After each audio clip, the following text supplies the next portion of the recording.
Hello साथियों, आप सभी का एक बार फिर से हार्दिक स्वागत है आपके अपने YouTube channel the ultimate UPSC पर। तो साथियों, हमने जो है शिशुनाग वंश तक पढ़ लिया था। आगे जो है उनका अंतिम राजा जो है नंदीवर्मन था, एंड नंदीवर्मन को जो है आगे महापद्मानंद मार देता है। महापद्मानंद जो है उसको मार देता है एंड करता है खुद के नंद वंश की स्थापना। किसकी स्थापना? नंद वंश की स्थापना, जो कि साथियों 344 ईसा पूर्व से 323 ईसा पूर्व चल पाया था। कितना चला था ये? 344 से 323 ईसा पूर्व, मतलब देखें तो सिर्फ 1 और 2 सिर्फ 21 साल चल पाया। मतलब ये इसमें जो है साथियों बात आती है कि नंद वंश में जो है 10 राजाओं का वर्णन मिलता है, किंतु हम जो है सबसे पहले महापद्मानंद एंड सबसे आखिरी धनानंद के बारे में जो है पढ़ते हैं। अब आते हैं बात साथियों कि महापद्मानंद को जो है उग्रसेन भी कहा जाता था।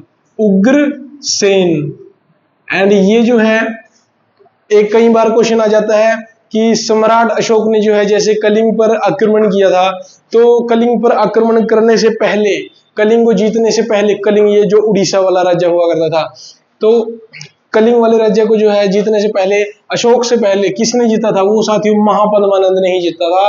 अपनी एक बहुत बड़ी सेना के साथ इसने जो है कलिंग पर आक्रमण किया था एंड फाइनली कलिंग को जीत लिया था। उसके बाद जो है इसने किसकी?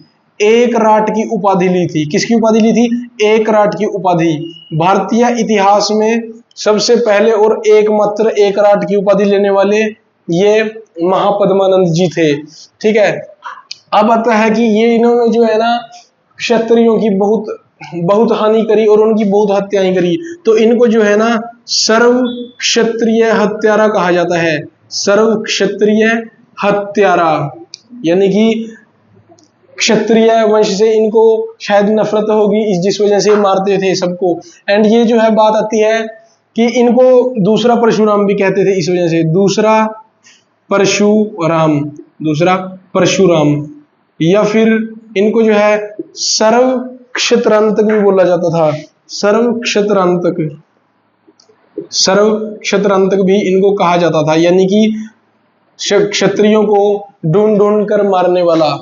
अब बात आती है साथियों कि ये जो है जब एक राट की उपाधि ली, इसने किसको जीता? कलिंग को जीता। एंड कलिंग से ये जो है ना जीत सेन की मूर्ति ले आया था। किसकी मूर्ति? जीत सेन की मूर्ति। जीत सेन जो है ये जैन धर्म से रिलेटेड इनकी मूर्ति थी कोई, जिसको बाद में कई सैकड़ों साल बाद जो है चेदी नरेश खारवेल वो ले जाता है।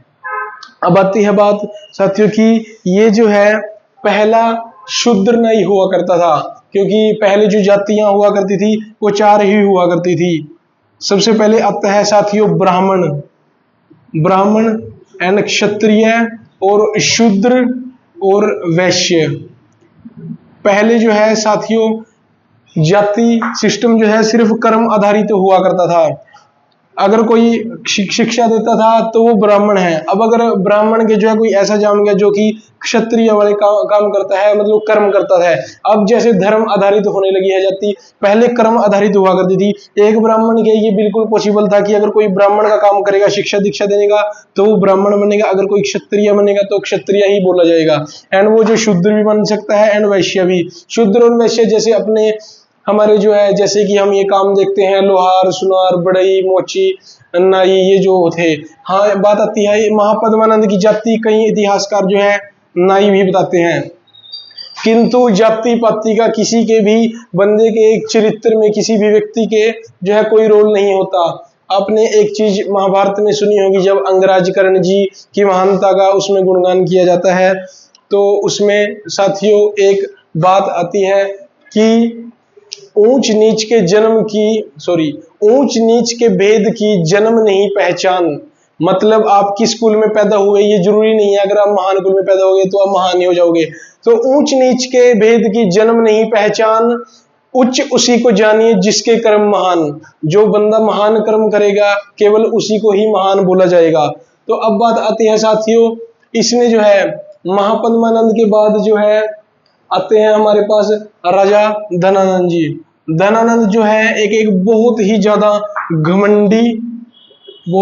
घमंडी, क्रूर, निरंकुश और साथ ही में बहुत ज्यादा शक्तिशाली हुआ करता था। शक्तिशाली आगे चल करके जो हम देखते हैं कि धनानंद को जो है गद्दी से उतार फेंकता है, भगा देता है, जो है चंद्रगुप्त मौर्य हत्या कर देता है।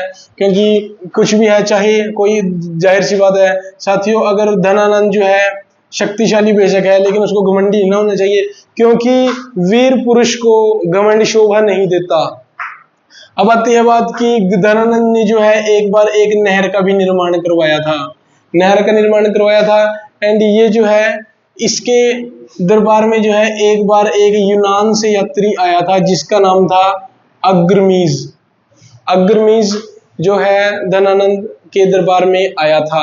एक और बात याद रखना साथियों कि अपने जो है हर्यक वंश की राजधानी जैसे राजगृह हुआ करती थी, शिशुनाग की जो है राजधानी वैशाली हुआ करती थी, शिशुनाग वंश की, सॉरी। एंड महापद्मनंद और अगेन मगध साम्राज्य में राजगृह में शासन करने लग गए थे। एंड ये जो है पाटलिपुत्र वाले एरिया के पास वहीं पर रहा करते थे। तो साथियों आज के लिए जो है बस इतना ही। आगे हम जो है जानते हैं सभी कि चंद्रगुप्त मौर्य जी जो है धनानंद जी को उठा करके इनको फेंक देते हैं सीट से एंड खुद मौर्य वंश की स्थापना करते हैं। फिर जो है उनके पुत्र आते हैं चंद्रगुप्त मौर्य के, बिंदुसार, फिर सम्राट अशोक, फिर उनके पुत्र कुणाल, फिर बृहद्रथ होते होते जो है फिर पुष्यमित्र शुंग आगे उनको मार देता है, उनका जो सेनापति होता है, फिर वो खुद के शुंग वंश की स्थापना करता है।